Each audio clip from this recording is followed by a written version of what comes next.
Remember when a summer felt like an entire universe?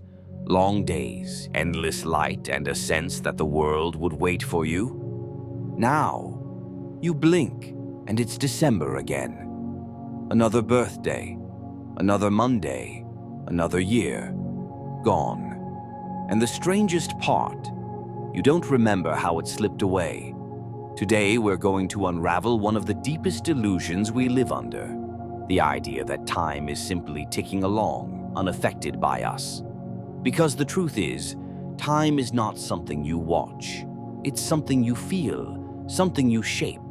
And if you're not careful, you'll wake up one day and realize you weren't really living, just passing through.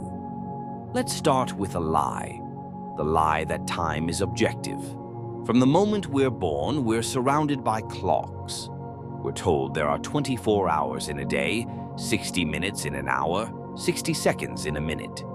And we believe it, because the numbers never change. But here's the thing. Just because something is measurable doesn't mean it's real in the way you feel it. You've lived this.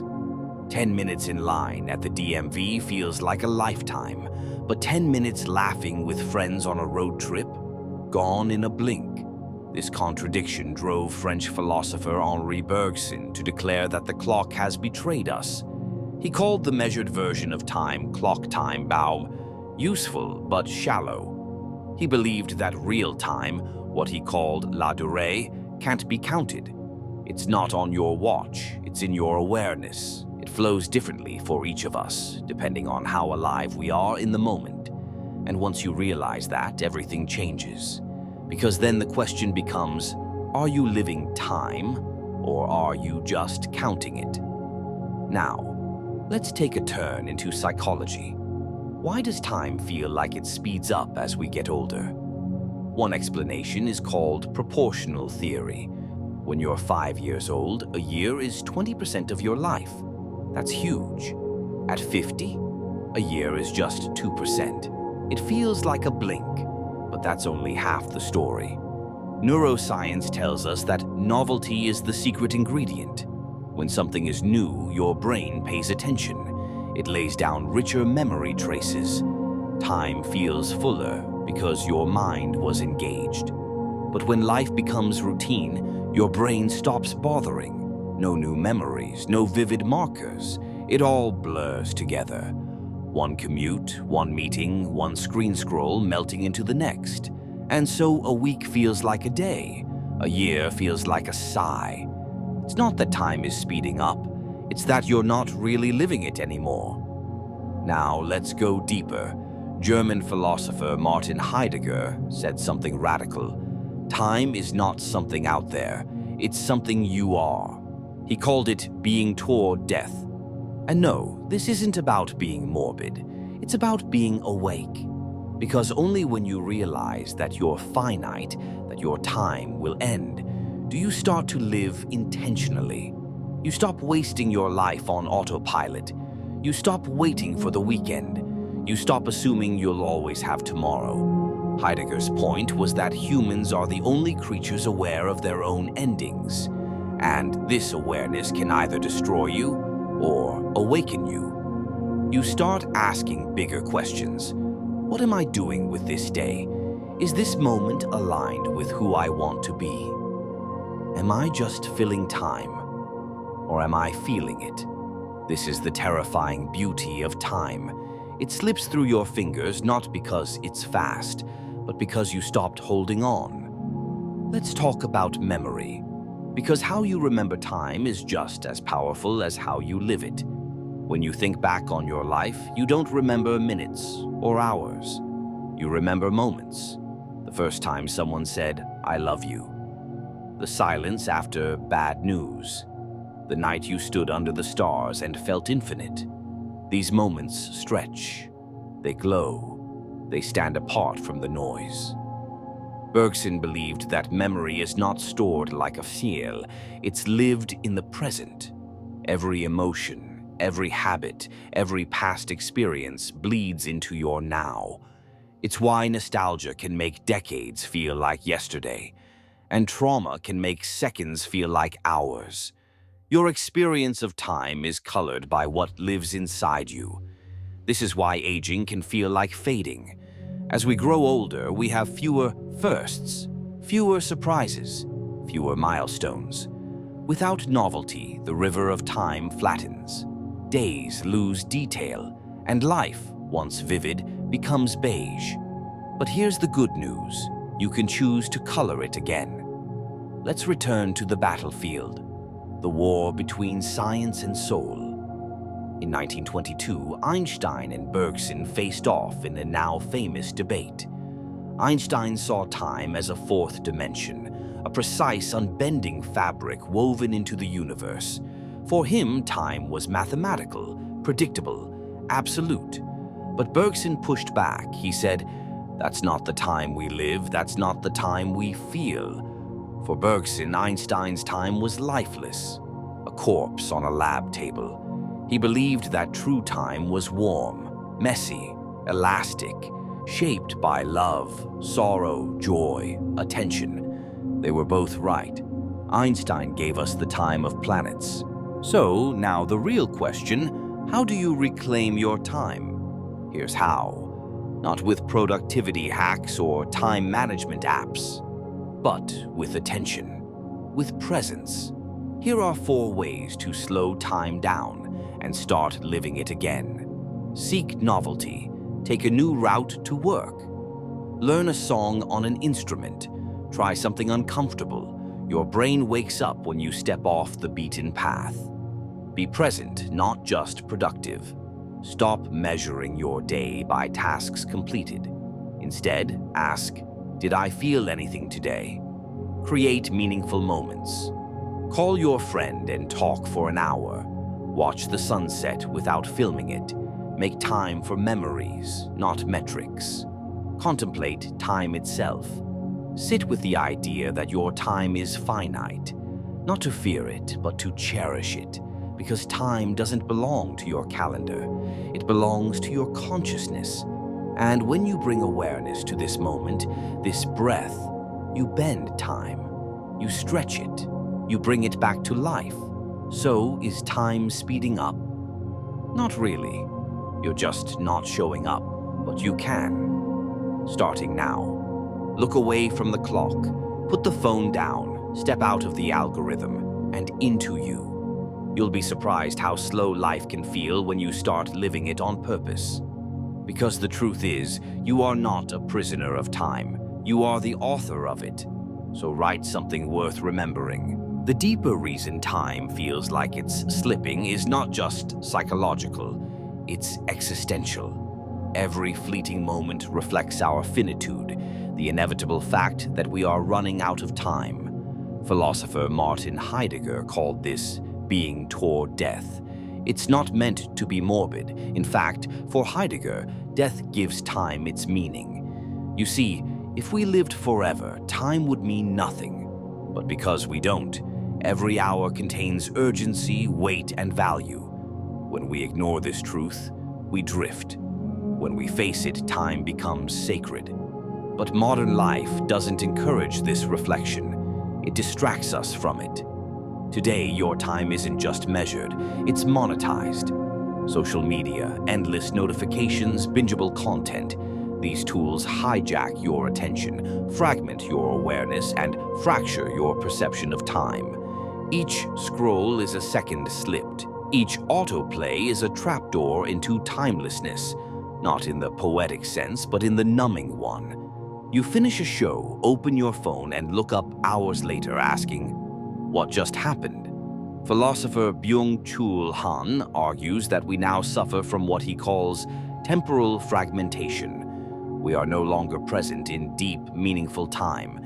Instead, we experience life as broken moments, constant interruptions. Nothing lingers, nothing deepens, nothing lasts. This is not just inconvenient, it's spiritual erosion. Because without presence, you lose access to the now. And the now is the only place life happens. Long before smartphones and to-do lists, time was sacred. In ancient Greece, 2 words for time existed: chronos, the ticking, numerical, measurable time, kairos, the deep, opportune, sacred moment of action and insight. Kairos isn't counted by clocks, it's felt. It's when a moment opens a portal, when you meet someone who changes your life, when the ordinary becomes unforgettable. The Stoics taught that you don't own time, you only borrow it. Marcus Aurelius warned, "You could leave life right now. Let that determine what you do, say, and think." In Eastern traditions, time was less about measurement and more about harmony, aligning with cycles, not battling them. Taoism, for instance, speaks of Wu Wei, action without force, flowing with time, not against it. In both East and West, ancient wisdom treated time as an ally when lived intentionally and an enemy when ignored. So, how do you reclaim time? Not by racing against it, but by falling into it. Psychologist Mihai Csikszentmihalyi studied flow states, moments where you're so immersed in a task that time disappears.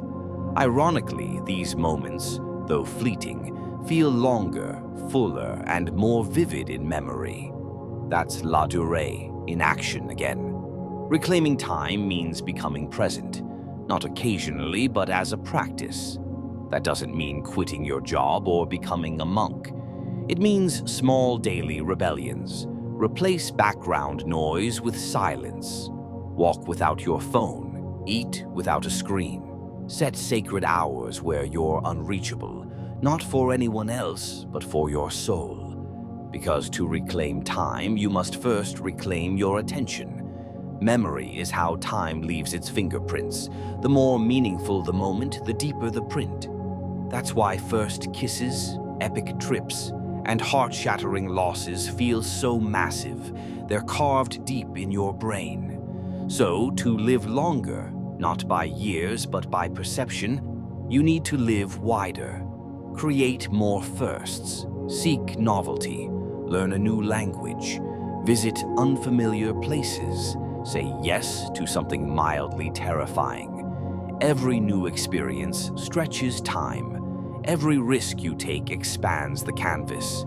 You can't make more time, but you can make more you inside of it. Slowness is not laziness, it's resistance. In a world obsessed with acceleration, moving slowly is an act of power. It's a way to feel time again. Start your morning without your phone. Savor a meal. Watch the clouds. Read something with no goal except wonder. You don't need more hours. You need more presence inside your hours. Here's the truth most people avoid. Time isn't speeding up. You're just not paying attention.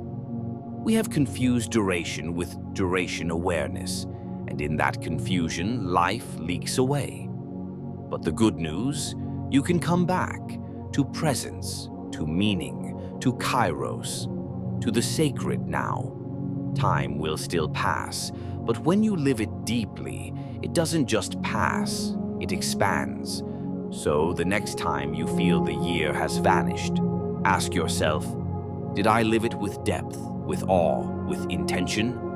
Because in the end, time is not a clock on your wall. It's the story you tell yourself when you look back. Make it unforgettable. We often speak of running out of time as if time itself is the problem. But what if the real issue isn't time? It's the calibration of your inner clock. Inside each of us, there's a silent metronome that tracks the tempo of our lives. But when we live too fast, too scattered, or too disconnected from the present, our inner clock loses sync with reality.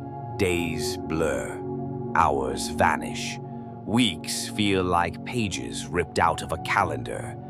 This isn't just a poetic metaphor. Neuroscience shows that our perception of time is tied to our emotional and attentional state. When we're overwhelmed, anxious, or multitasking, the brain processes time differently. Moments feel thin, like they're slipping between our fingers. To reclaim time, we don't just need better schedules. We need to realign ourselves with our internal rhythms. Sociologist Hartmut Rosa wrote that we live in an age of social acceleration. Everything moves faster: communication, work, relationships, even rest. We're told to optimize, hustle, hack, and squeeze more into each hour. But here's the paradox. The faster you go, the less time you feel. Acceleration doesn't create more life. It creates compression of attention, of emotion, of memory. You stop experiencing time and start just using it. In this way, time becomes a tool, not a territory. A means, not a medium. And you, a worker in a factory of minutes, punching in and out of your own existence. But life isn't a productivity race. It's an unfolding. And unfolding takes time. Slow time is meaningful time. Just like sight or hearing, we have a sense called chronoception, our brain's ability to perceive the passage of time. This sense is not located in a single part of the brain. It's distributed, involving the insula, the prefrontal cortex, and the cerebellum. It's incredibly sensitive to focus, novelty, and emotional salience. That's why childhood felt longer. Everything was new. Days stretched because your brain was learning. You were fully present, decoding the world. But as we age and routines repeat, novelty dies, and with it our perception of duration shrinks. This means to feel more time, you must feel more life. Novelty rewires your chronoception. Presence reactivates your inner clock. If you want to stretch time again, don't wait for the weekend. Create difference in your day. Interrupt patterns. Play. Wander. Get bored. Then curious again. That's how time becomes yours. The tragedy is that we're not just victims of lost time. We're often its accomplices. We hand over hours to algorithms, minutes to meaningless meetings, and days to distraction. Not because we want to, but because we've forgotten what it feels like to be truly awake inside time. The philosopher Albert Borgmann described this as the device paradigm, where technology replaces engagement. We stream instead of play. We swipe instead of speak. We consume instead of create. But in doing so, we rob ourselves of temporal intimacy, the felt experience of being inside a moment rather than hovering above it. The greatest time thieves aren't external. They're the habits we repeat unthinkingly. To reclaim time is to reclaim discipline, not the discipline of rigid schedules or productivity hacks, but the deeper discipline of temporal integrity, the commitment to living your time as if it matters. That means saying no to urgency addiction, setting boundaries for your attention, creating rituals that anchor you to now, letting silence enter your day like a breath. When you practice temporal integrity, you no longer measure time just by hours. You begin to measure it by depth. 1 hour of silence can feel longer than a day of distraction. One conversation of truth can stretch into eternity. And one moment of awe in nature, art, or love can echo for a lifetime. Imagine this. What if time isn't something you manage, but something you shape? Like a sculptor, you can carve it. Like a poet, you can rhythm it. Like a filmmaker, you can frame it. To be an artist of time means you don't just let it pass, you give it form. Instead of asking, how much time do I have today? Ask, what kind of time will I create? What do I want this hour to feel like? What memory will this day leave behind? Because when you live like an artist of time, each day becomes a canvas, and your life, a gallery of moments that actually mattered. Here's the truth you already know deep down. You don't need more time. You need more aliveness within the time you already have. You need to feel your minutes, not just count them. You need to stop outsourcing your attention and start reclaiming your presence. And most of all, you need to remember, Your time is not ordinary. It is sacred. Treat it that way, because how you live your time is how you live your life. And if you don't shape it, something else or someone else will. So pause, breathe, remember the truth beneath the noise. Time isn't slipping away. You are. Come back.